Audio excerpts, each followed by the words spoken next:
आपण बनवतोय कैरीचं लोणचं झटपट होणारं. त्यासाठी इथे कैरी घेतली आहे. ही मोठी कैरी होती एक, ती घेतली आहे चिरून छानपैकी, त्याची कोय वगैरे काढून. मीठ घेतलं आहे, तिखट घेतलं आहे, हळद, हिंग आणि मोहरी फोडणीसाठी घेतलेलं आहे.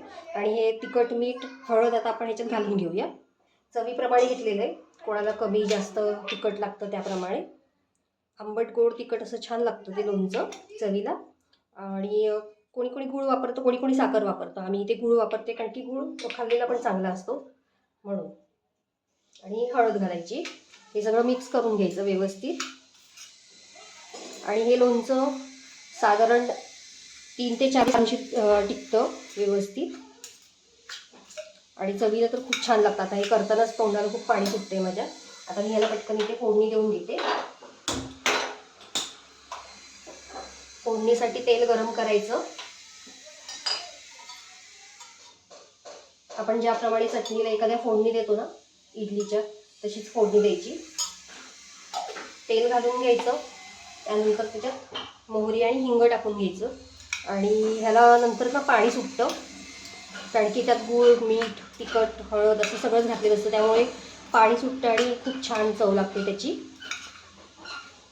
तुम्ही करून बघा नक्कीच. कदाचित कोणी कोणी करत पण असेल, खात पण असतील. आता कैरी आली म्हटल्यावर वेगवेगळे लोणचं आणि कैरीचं पन्ह वगैरे होईलच, ते पण मी दाखवेन तुम्हाला.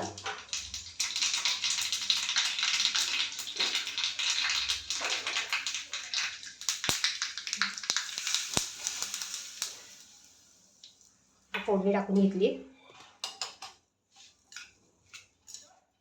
आणि पुन्हा हलवून घ्यायचं मस्तपैकी. आणि थोड्या वेळाने खायला तयार, कारण की गूळ फक्त विरघळायला लागतो थोडासा.